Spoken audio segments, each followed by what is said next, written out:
The sound came before my foot hit the ground. I was walking down the paved stretch of the utility road behind my house. It was pitch black, maybe 2 a.m. I've walked this route 1,000 times. I know every crack, every dip, every patch of loose gravel near the shoulder. I took a step forward with my right foot. I shifted my weight. And before my boot made contact with the pavement, I heard the crunch. It was a sharp, distinct sound of gravel shifting under rubber. It happened in the air, a split second before I actually put my foot down. I stopped. I stood there in the dark, balancing on my left leg. I held my breath. I listened. Nothing. Just the distant hum of the highway traffic a mile away. I looked down. I couldn't see my feet clearly, but I knew where the loose gravel was. It was a patch about 10 feet ahead of me. I hadn't reached it yet. I lowered my right foot again, slowly. I heard the crunch. My foot was still 2 inches off the ground. I pulled my foot back. The sound stopped. I waited. My heart rate didn't spike. I didn't feel scared, exactly. I felt confused, like I had heard a sound effect played at the wrong time in a movie. I looked around. The utility road is a straight cut between 2 fields. To my left, an old cornfield, harvested and stubbled. To my right, a line of transmission towers, their red warning lights blinking in sequence. No trees, no bushes. Nowhere for anyone to hide. I'm alone here. I know I'm alone. I took a deep breath. I decided to test it. I lifted my left foot to take a step. I hovered it there. Silence. I lowered it toward the asphalt. Crunch. It happened exactly when my foot was an inch from the surface. The sound of gravel on pavement. It wasn't an echo. An echo bounces. This sound. It anticipated. It felt like the world was loading the audio file before the video rendered. I put my foot down the rest of the way. My boot hit the asphalt. There was no sound. My step was silent.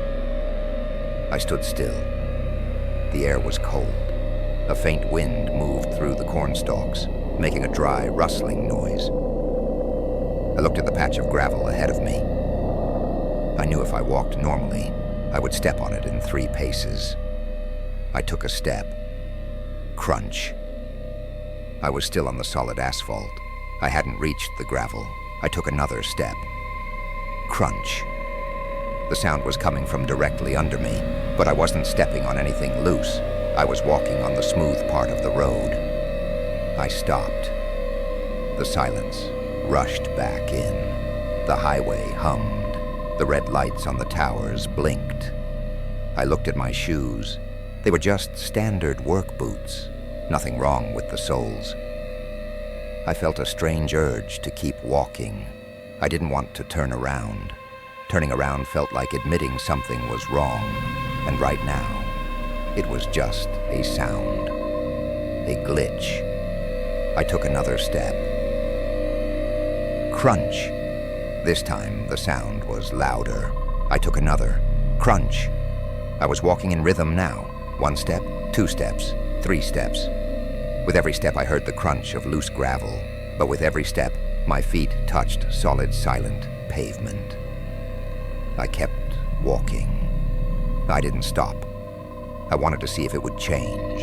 I walked for maybe 50 yards. The crunching continued, constant, rhythmic, perfectly synced with my stride. Step, crunch, step, crunch. It became hypnotic. I stopped looking at my feet. I looked at the horizon. The sky was hazy with light pollution from the town, blocking out the stars. I realized I was walking faster, and the sound was keeping up. Then I tried something. I slowed down. I deliberately extended the time between steps. I let a second pass, then 2 seconds, lifted my foot, paused, lowered it. The crunch happened exactly when I made contact with the ground. The delay was gone. I stopped. I stood perfectly still. I waited 5 seconds, 10 seconds. I tapped my toe against the asphalt. Just a quick tap. Tap. The sound was immediate, a sharp, metallic tap. I tapped again. Tap. I stomped my foot. Thud. Normal. It was normal again. I exhaled. A nervous laugh escaped my throat. It was just my ears playing tricks. It happens when you're tired, when your brain is overprocessed. I shook my head. I turned around to look back at the way I came. The road behind me was empty, just the straight line of asphalt disappearing into the dark. I turned back to face the direction I was walking. I started walking again, normal pace, crunch. It started again. I didn't stop this time. I kept walking. Crunch, crunch, crunch. It was consistent, unwavering. I focused on the sound. It didn't sound like gravel anymore. It sounded higher quality. Like the sound was being processed. It sounded too crisp. It sounded like it was coming from a speaker, not from the ground. I walked faster. Crunch, crunch, crunch. The sound matched my speed perfectly. I stopped. Silence. I took a step to the left, onto the dirt shoulder. I didn't hear a crunch. I heard a soft thump. I took another step on the dirt. Thump. I stepped back onto the pavement. Crunch. I stood there, one foot on the dirt, one on the road. The difference was jarring. The dirt sounded natural, dull, muffled. The pavement sounded amplified, digital. I looked up at the transmission tower. The red light blinked, on, off, on, off. I watched it for a moment. I tried to sync my breathing with the light. In, on, out, off. I looked away. I looked back at the tower. The light was solid. It wasn't blinking anymore. I blinked my eyes. I looked again, still solid red. Then it blinked, once, very fast. Then it stayed solid. I felt a prickle on the back of my neck. I looked down the road. I was about halfway through the stretch. If I kept going, I'd reach the subdivision in another 10 minutes. I started walking again. Crunch. The sound was back. But now, there was something else. Underneath the crunch, there was a hum, a low-frequency drone. It wasn't the highway. It was coming from the ground. I ignored it. I put my head down and walked. Crunch, hum, crunch, hum. I walked for a minute, then two. I stopped walking to check my phone. I pulled it out of my pocket. The screen lit up. No signal. That was strange. I usually have 2 bars here. I put the phone back. I took a step. Crunch. I didn't step. I froze. My right foot was still in the air. I was holding it up, preparing to step forward. But I had heard the crunch. I stood there on one leg, trembling slightly. I held my breath. I waited. 5 seconds passed. Nothing happened. I slowly lowered my foot. I tried to place it down as gently as possible, trying to make contact without triggering whatever this was. I touched the toe of my boot to the asphalt. Crunch. It wasn't my foot making the sound. The sound was playing over my action, like a dub. I lifted my foot again. The sound didn't repeat. It didn't echo. It only played when I intended to move. It was reading my intent. I felt a wave of nausea. This wasn't an echo. This wasn't a hearing problem. The environment was predicting me. I took a step forward, forcing myself to move. Crunch. I took another step. Crunch. I started walking faster. I wanted to get to the subdivision. I wanted to see street lights. I wanted to see a house. Crunch, crunch, crunch, crunch. The sound was getting faster than my steps. I was walking, but the sound was running. I stopped moving. Crunch, crunch, crunch. The sound continued for 3 more steps after I stopped. I heard the phantom footsteps in front of me. I looked down the road. Nothing was there. But the sound had moved ahead. It was now 10 feet in front of me. I stood still. Silence. Then 10 feet to my left, in the cornfield, I heard a crunch. Dry corn stalks breaking. I turned my head to look. crunch. It came from my right, on the other side of the road. It was circling me. I stood perfectly still. I squeezed my hands into fists. I looked up at the transmission tower. The red light was blinking rapidly now, like a strobe. Blue, blue, blue, blue. The sound stopped. The highway hum was gone. The wind was gone. The silence was absolute. It pressed against my ears. It felt heavy. I realized I wasn't standing on the road anymore. I looked down. The pavement was gone.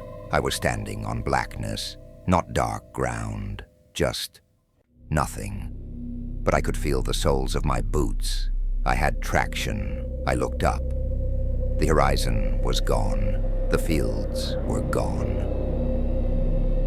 There was just the road, stretching out in front of me, floating in a void, and the red light of the tower. It was the only thing left. I didn't panic. Panic is for physical threats. This wasn't physical. This was structural. The reality around me was being rewritten. I decided to test the space. I took a step forward.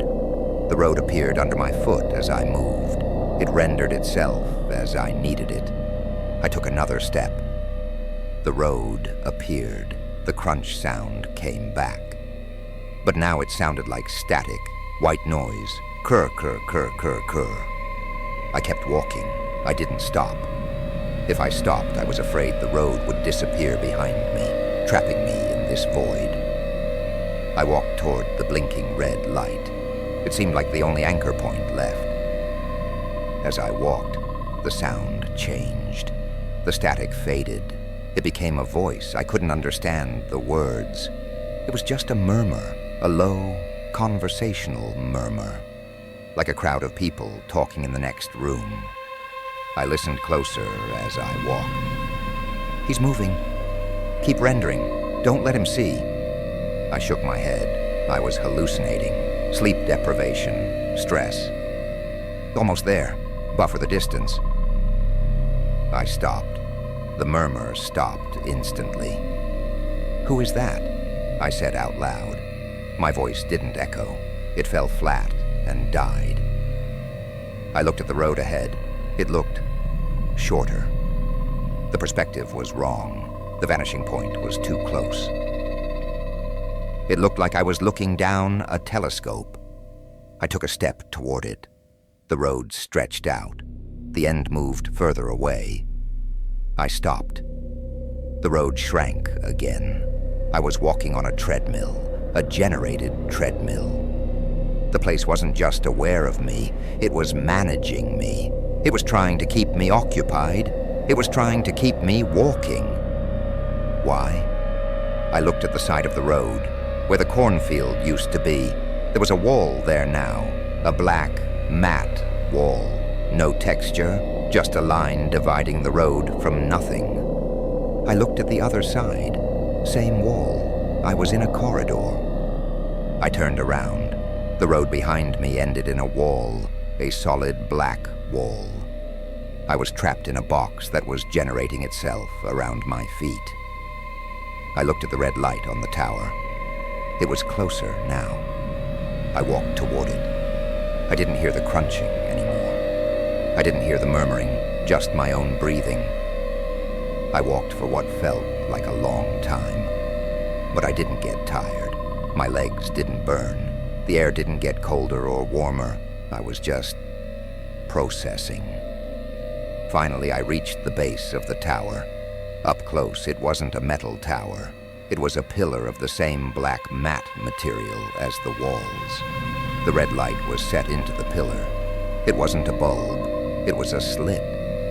A horizontal slit, glowing red. I stood in front of it. I felt a pull, not gravity, but a magnetic pull on my attention. I had to look at it. I leaned in close. The red light pulsed, thrum. The sound vibrated in my chest. I realized then I wasn't outside.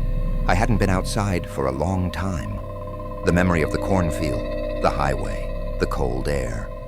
Those were cached files, old data loaded to keep me calm. The crunching sound. That was the system lagging. That was the loading time of the new environment catching up to my movements. I looked at the black wall. I reached out and touched it. It was warm. It was pulsing, like skin. I pulled my hand back. The red light narrowed. It became a thin line. A voice came from the slit. Not a murmur this time. A clear, synthesized voice. Session complete. The walls began to close in. The black walls on either side of the road started to slide toward me. Slowly, the road beneath me started to shrink. "No," I said. The walls kept coming. "Session complete," the voice repeated. "Memory purge initiating." I backed up. I couldn't go forward. The tower was there. I couldn't go back. The wall was there. I turned to the side. I faced the black wall. I squeezed my eyes shut. I thought about my house. I thought about the front door. I thought about the key in my pocket. I pictured the handle, the brass, the cold metal. I opened my eyes. I was standing on my front porch. It was dark. The porch light was off. I was sweating. My heart was hammering in my chest. I looked down. I was wearing my boots. They were covered in dust, gray, fine dust. I looked at the street. The utility road was across the street. It looked normal. I could see the transmission towers in the distance. Their red lights were blinking softly, on and off. I reached into my pocket and pulled out my keys. My hand was shaking. I put the key in the lock. I stopped. I listened. I didn't hear the highway. I didn't hear the wind. I heard a hum, a low digital hum, coming from inside the house. I looked at the key in my hand. It wasn't my house key. It was a smooth black piece of plastic. No teeth, no ridges, just a tab. I looked at the door. The wood grain was repeating. The pattern on the door, the loops of the oak grain, they were looping. Every 4 inches, the pattern reset. I looked at the porch light. The glass bulb was flat, a painted circle. I looked down the street again. The road was straight. Too straight. The perspective was perfect, mathematical. The transmission tower lights were blinking in perfect unison, all of them at the exact same millisecond. I turned the handle of the door. It wasn't locked. I pushed it open. I didn't step inside. I just looked in. The hallway was there. The stairs were there. The pictures on the wall were there. But they weren't moving. The air inside was still, like a photograph. I looked at the floor of the hallway. There were footprints in the carpet. Leading from the door to the kitchen, my footprints. But I hadn't walked there yet. I looked at the prints. They were filled with that gray dust. I pulled my hand back. I took a step off the porch. I stood on the sidewalk. I looked at the sky. It wasn't the sky. It was a ceiling, a dark, textured ceiling, mimicking the night sky. I looked down at my boots. I lifted my right foot. I hovered it over the concrete. Crunch. I heard the sound of gravel. I put my foot down.